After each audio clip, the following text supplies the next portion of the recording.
Kelihatan ya slide-nya? Kelihatan Ibu. Ya, setelah kemarin kita belajar sedikit tentang virus dan juga bakteri ya. Jadi foodborne disease juga bisa disebabkan oleh jenis parasit, di mana parasit yang dimaksud itu adalah jenis worm, ada yang masuk cacing, kemudian ada juga protozoa atau yang bersel satu. Kemudian kita coba lihat satu persatu dulu. Sebagai satu agen yang menyebabkan foodborne disease, parasit ini merupakan organisme yang dia sangat bergantung terhadap inangnya, gitu ya, atau bergantung terhadap nutrisi dari inangnya. Misalnya nanti kita dengar ada yang namanya tokso ya, toksoplasma. Dia punya inang, dia memiliki inangnya dan bagiannya adalah cacing. Ya, kemudian nanti dia punya inang intermediate, misalnya mus, kemudian hewan-hewan yang lainnya. Nah, itu adalah inangnya. Jadi dia mengambil nutrisi atau hidupnya bergantung pada inang tersebut. Nah, parasit ini bisa berupa protozoa yang bersel satu atau bisa juga cacing dan lainnya, selanjutnya dan lain-lain. Tapi tidak semua yang kita pelajari, cuma saya ambil yang ada prevalensinya atau yang mungkin sering kita dengar. Kemudian dalam proses reproduksinya nanti yaitu ada reproduksi seksual dan juga reproduksi seksual. Nah, tempatnya berbeda dan biasanya yang dihasilkan juga beda, reproduksi seksual dan juga seksual yang dihasilkan. Kemudian bagaimana proses transmisinya? Transmisinya itu bisa dari manusia ke hewan, hewan ke manusia, atau juga bisa dari manusia ke manusia. Seperti pada saat kita belajar lalu, ada transmisi yang nanti sifatnya itu adalah vertikal ya, misalnya dari ibu yang hamil ke janin. Kemudian ada yang horizontal, misalnya lewat transplantasi organ atau transfusi darah. Nah, itu contoh beberapa contoh transmisinya. Nah, dari CDC ya, dari web CDC disampaikan bahwa satu, parasit itu bisa ditularkan dari inang ke inang ya, bisa melalui konsumsi makanan yang berkontaminasi atau air minum yang terkontaminasi, misalnya air dari sungai yang tidak diterima, tidak diolah, kemudian langsung dikonsumsi.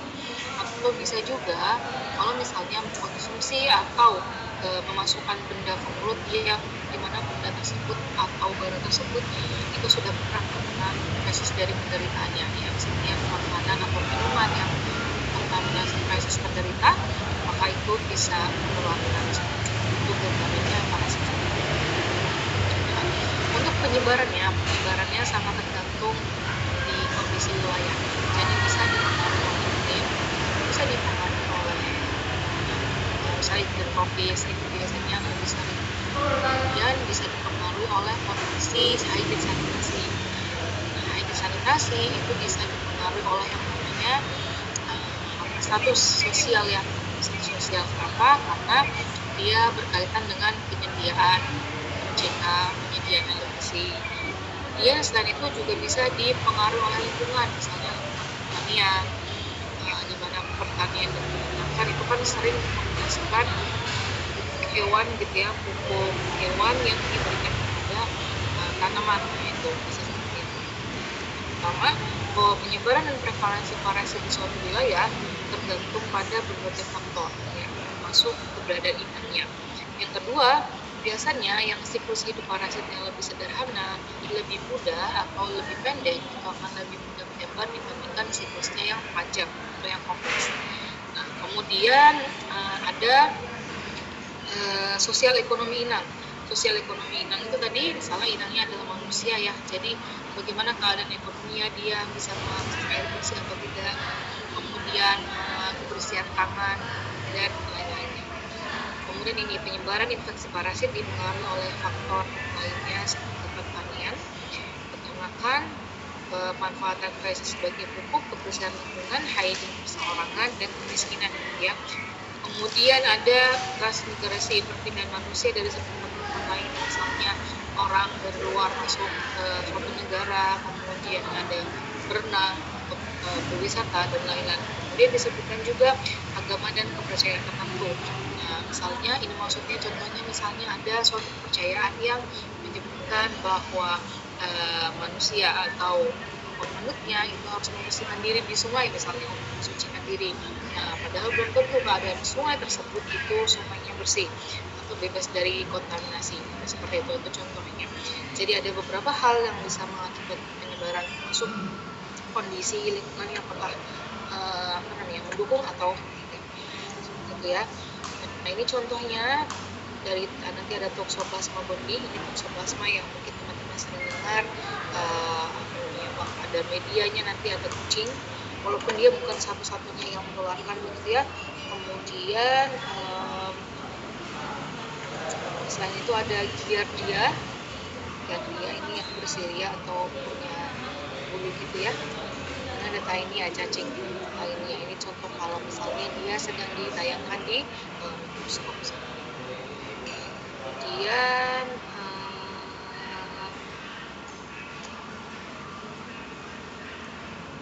ini selanjutnya kita lanjutkan ke contohnya. Yang pertama adalah Entamuba histolytica. Nah, Entamuba itu kalau misalnya nanti teman-teman baca, ada yang menyebutkan dia sebagai bentuk penyakitnya adalah disentri ya. Disentri amoebiasis. Ada yang menyatakan infeksi kursus, kemudian amoeba patogen gitu ya. Biasanya terjadinya di negara berkembang ya karena berkaitan dengan hygiene sanitasi. Namun ada juga yang menyebutkan bahwa dia juga bisa terjadi di negara-negara industrial ya. Salah satunya nanti penyebarannya lewat infeksi lewat hubungan seksual seperti itu. Kemudian biasanya modelnya dia adalah asimptomatik, berarti tidak bergejala ya. Tetapi pada tingkat tertentu gitu ya, ada yang terjadi politis, kemudian ketika ada penyerangan terhadap selaput mukosa, kemudian bisa menyebabkan disentri berat dan lain-lainnya, seperti nanti ada infeksi peritonitis dan operasi seperti kebocoran kulit. Sebentar ya, saya balas dulu.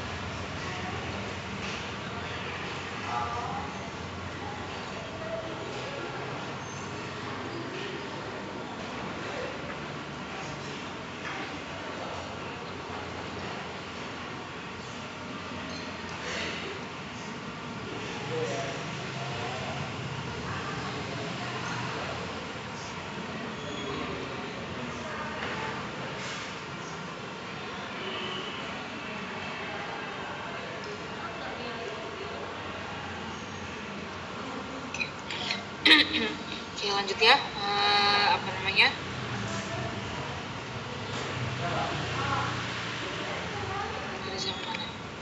ya, lanjut kita mobilnya. Nah, kita lihat di sini ya. Ini adalah siklus hidup atau life cycle dari amoeba ini, amoebiasis. Kita lihat di sini. Nanti ini teman-teman bisa melihat misalnya di webnya CDC, Center of Disease Prevention.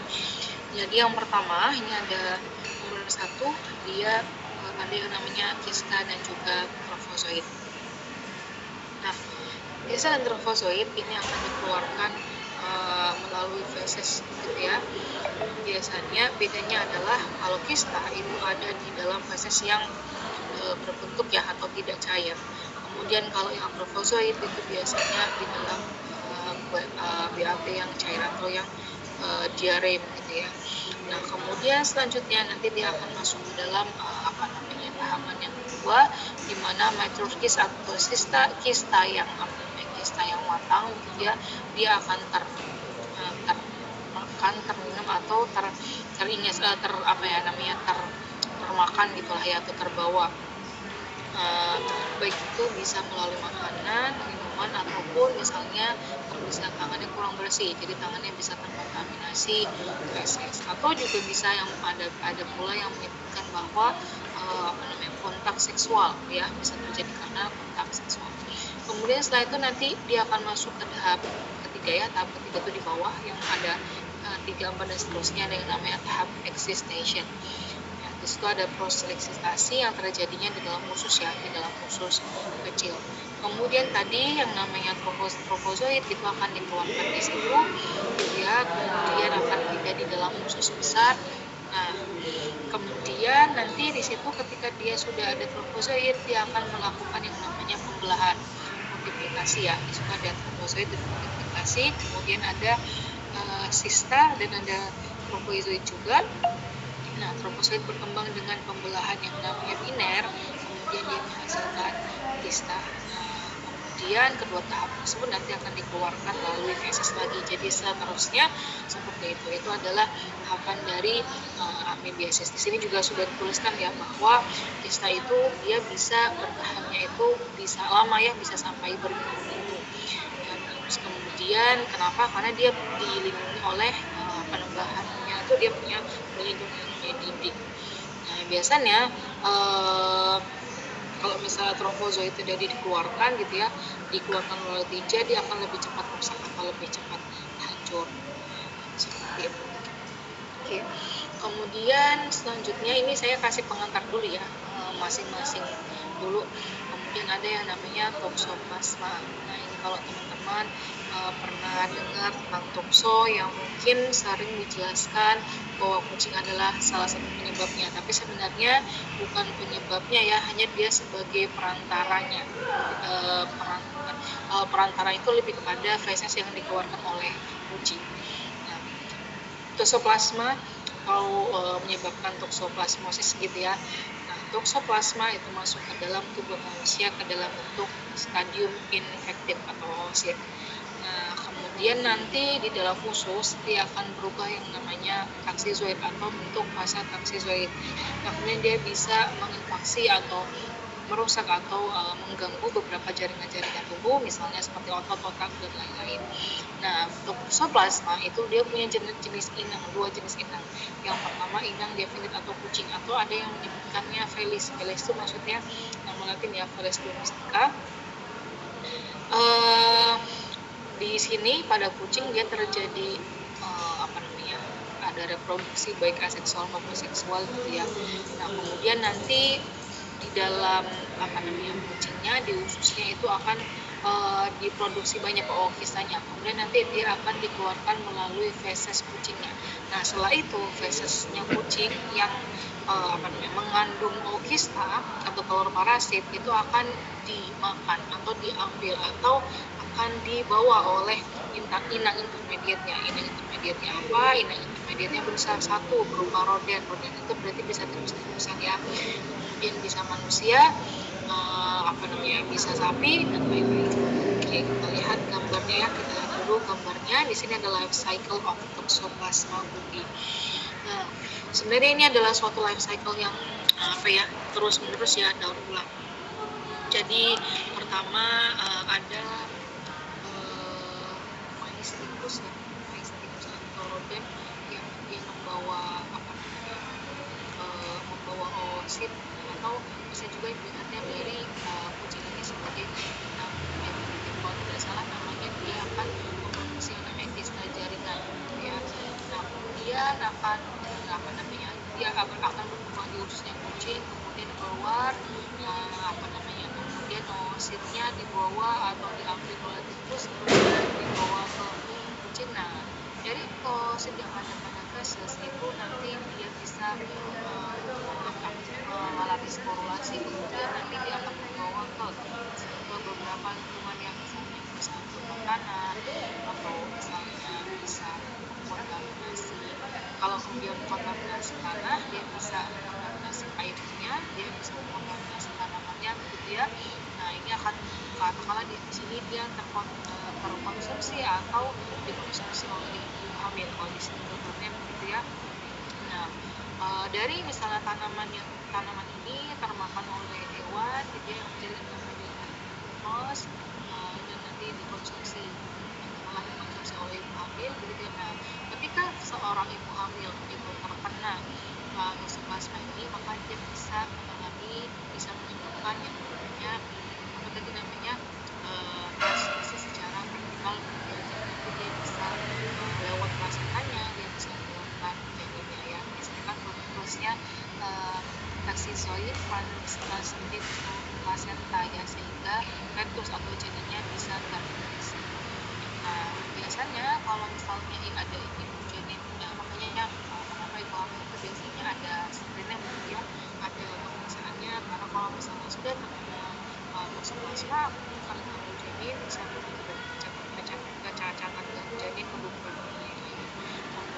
bisa juga sebenarnya terjadinya toksoplasma ini juga tidak hanya lewat kontaminasi vertikal ya, tapi bisa juga horizontal. Misalnya tadi masuk saluran, kemudian di sini ada juga gambar organ transplantation seperti itu gambaran secara ya.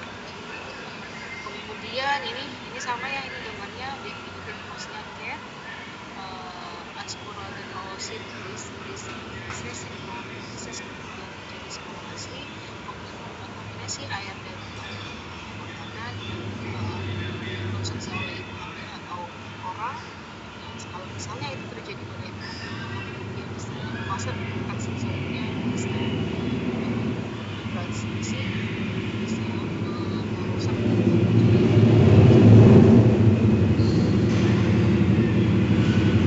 Kemudian ada yang namanya diardia. Diardia ini juga merupakan jenis parasit yang sesuai mesin yang mengakibatkan penyakit yang namanya tadi ada tokso, ini ada namanya giardiasis. Oke, teman-teman bisa lihat di sini ya, ini saya ambil cuplikannya dari bukan ini dari kali ini ya.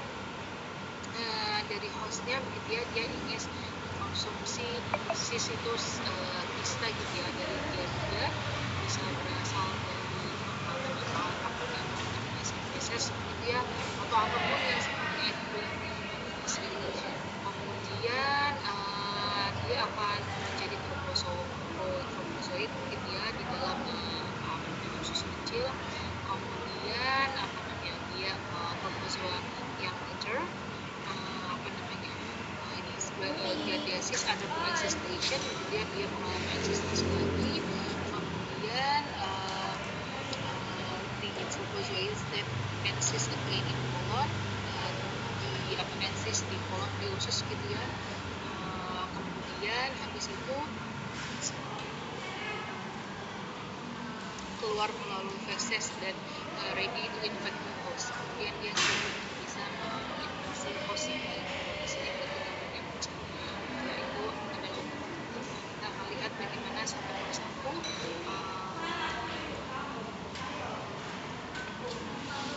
protozoa tersebut infeksi.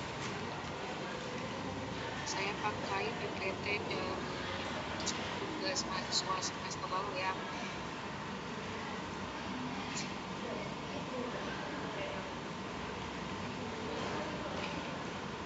Oh iya, sebelum lupa silahkan bisa presentasi dulu ya. Teman-teman cek bisa presentasi mandiri, sudah saya di sana.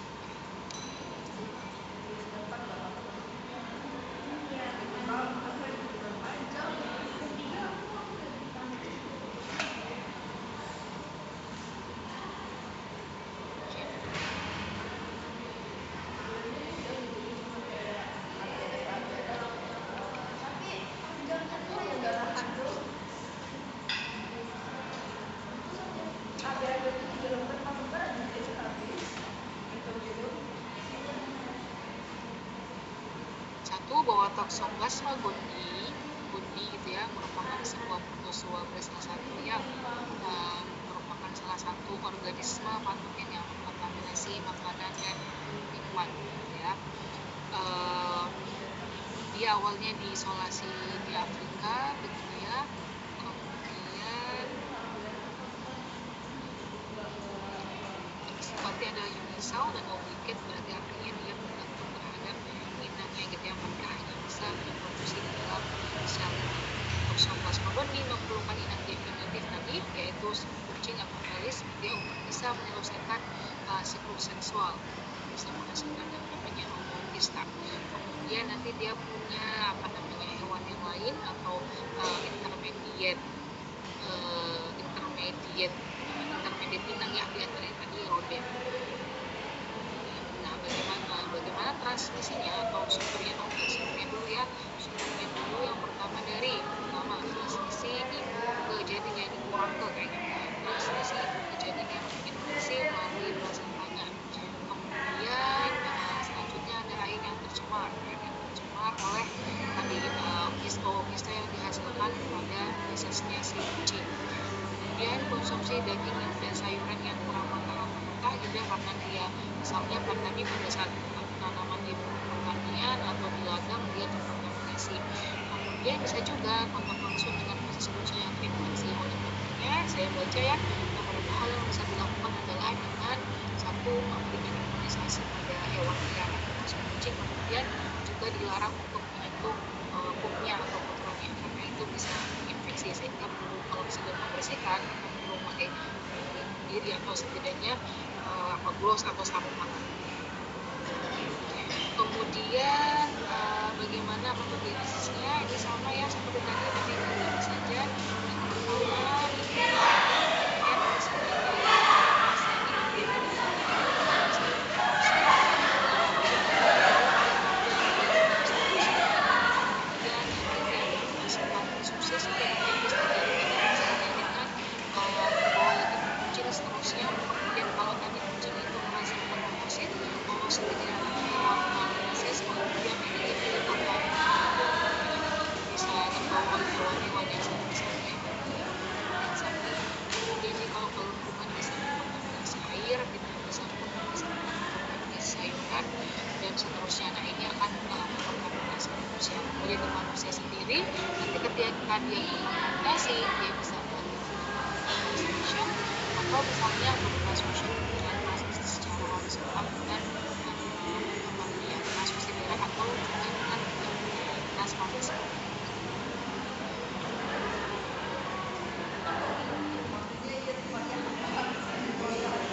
Nanti teman-teman bisa lihat di sini punya isinya bagaimana secara sederhana seperti ini. Khusus sedikit kita bawakan dengan sangat jam kita ingin melakukan cenderung kita pecah menjadi masa lain yang namanya babizoid atau sinusoid, kemudian dia menjadi mesozoid. Mesozoid ini bukan virus saya belum ngomong ini, jadi kan dia bisa oke saya tadi saya ada tiga yang ada penyakit dari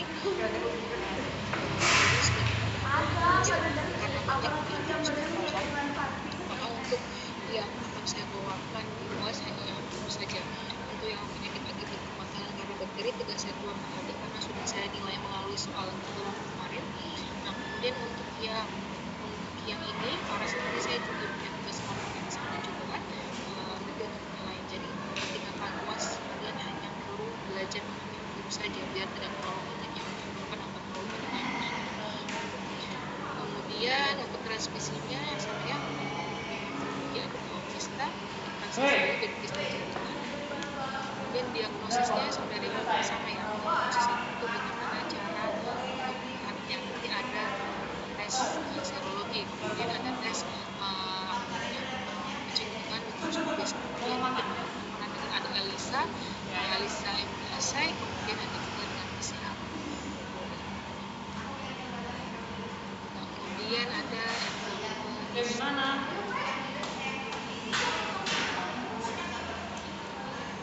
Yang ngasih foto itu bukan tabubais politika, jadi dia adalah parasit Indonesia yang banyak dibiasis di Indonesia. Berapaan? Yang tabubais politika adalah spesies amoeba yang udah jelas aja.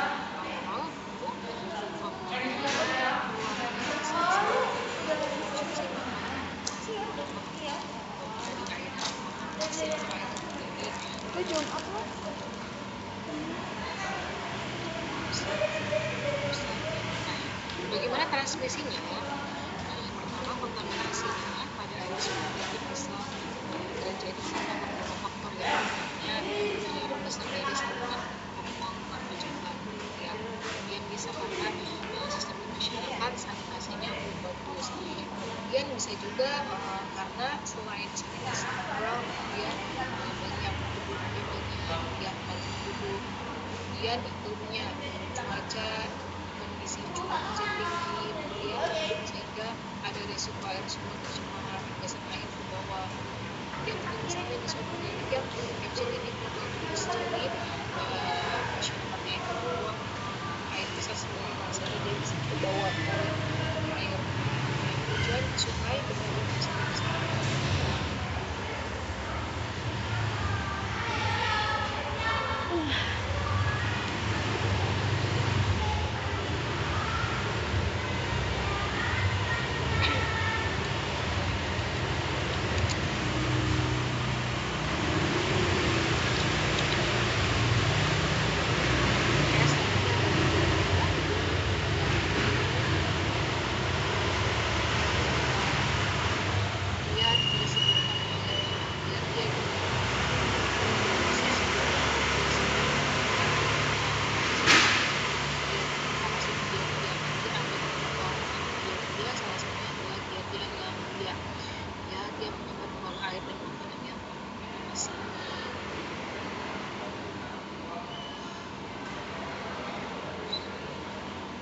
bagaimana transmisinya? Nanti ada tadi ada lamblia, ada Giardia duodenalis ya, ini spesies yang berbeda.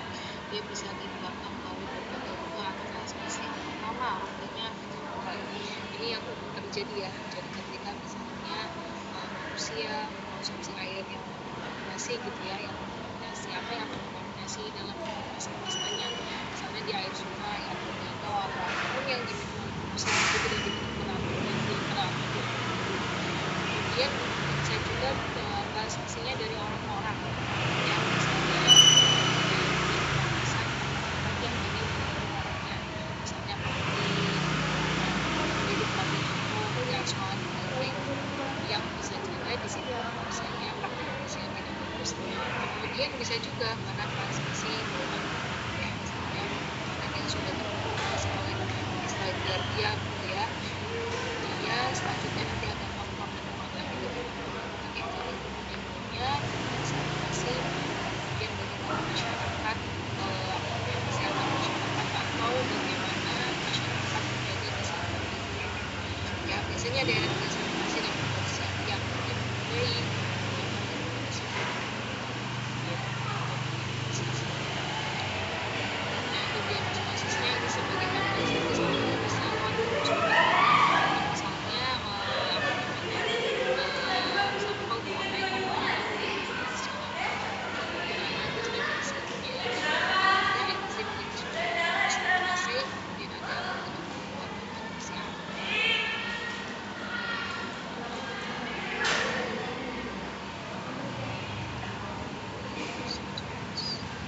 Oke, kemudian selanjutnya ada yang dalam individu coli ya,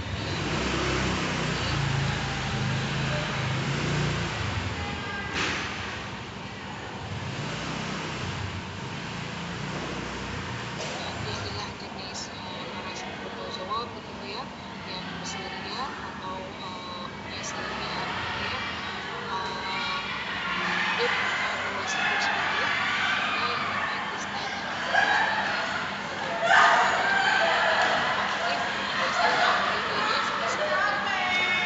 Kemudian protozoa itu kalau tidak aktif ya biasanya dia berada di uterus begitu. Seperti apa sumbernya? Satu, bisa pada hewan-hewan yang dianggap sebagai reservoir utama ya, misalnya babi begitu ya. Kemudian dia berada di daerah-daerah yang sanitasi higienisnya tidak bagus gitu ya. Kemudian bisa juga pada air yang terkontaminasi gitu, sehingga dia juga bisa mengontaminasi tanah dan tanaman di individu tersebut.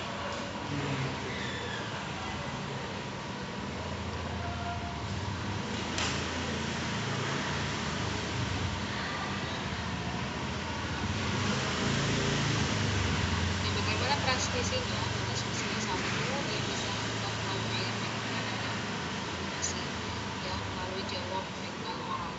Kemudian nanti ada yang sifatnya opportunistik ya, jadi misalnya pada pasien yang status giginya kekebalannya rendah ya, misalnya pada anak-anak, pada ibu hamil, pada orang yang penyakit tertentu seperti HIV. Kemudian ada penularan pada babi juga karena dia sebagai reservoir utama dari Clostridium coli. Kemudian yang kelima adalah apa namanya pada primata seperti gorila, orangutan, siamang dan lain-lain.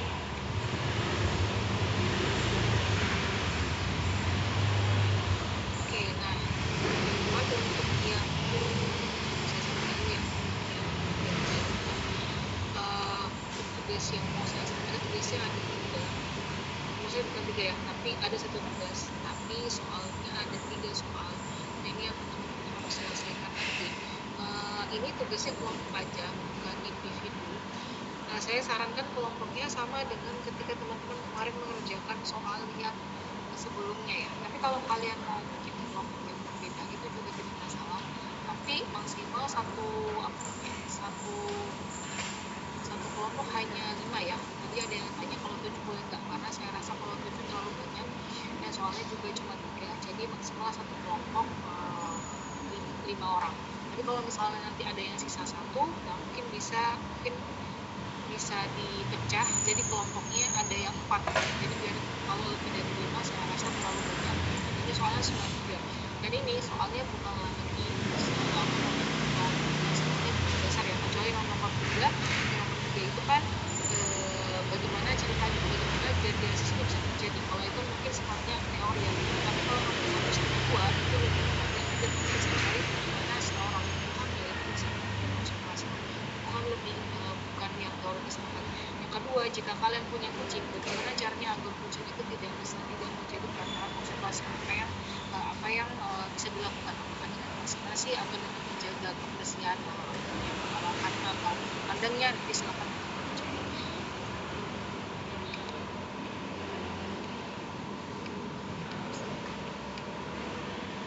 Sudah prosesnya semuanya? Saya coba.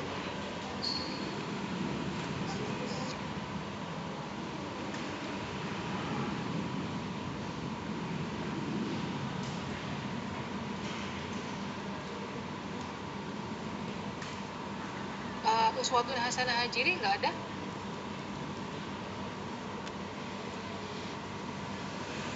Nggak ada uswatun hasanah? Oke. Tidak ada itu. Kalau Nur Ain Afriani?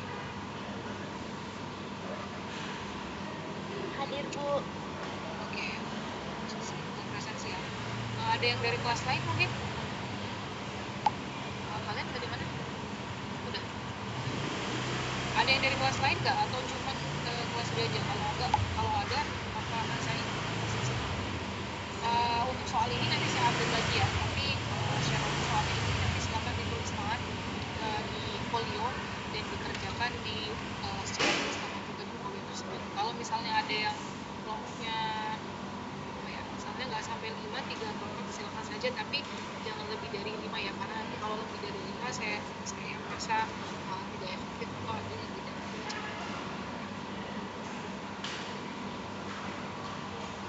sebentar ya, saya coba.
13 Juli. 13 Juli itu berarti satu 2 minggu lagi. Nah, dalam pengerjaan ini saya sampaikan bahwa ini adalah merupakan nilai CPK. Jadi nilai ini saya gunakan untuk nilai nilai teman-teman, maka di topik ini saya tidak akan mengeluarkan lebih luas. Jadi nanti yang saya keluarkan adalah virus protozoa, parasit protozoa dan juga bakteri sudah saya keluarkan di tugas. Jadi nanti teman-teman yang kalian harus persiapkan yang saja nanti saya harapkan materi studi materi parasit nanti bisa dibaca lagi dan dipelajari. Kemudian untuk sumbernya untuk mengerjakan tugas ini sumbernya bisa diberikan dulu ada beberapa artikelnya, tapi biasanya kebanyakan berbahasa Inggris ya. Kemudian kalau misalnya kesulitan, kalian bisa mengakses di website salah satunya CDC. CDC itu biasanya dia menjelaskan ada banyaknya misalnya kemudian bagaimana hasilnya ada hasilnya cuma hasil berbahasa Inggris. Kemudian bisa bahasa dulu atau mencari sumber lain yang berbahasa Indonesia. Mungkin itu aja dari saya, sampai ketemu lagi.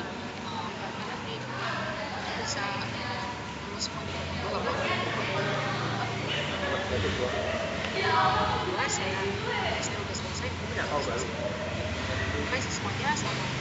Waalaikumsalam warahmatullahi wabarakatuh.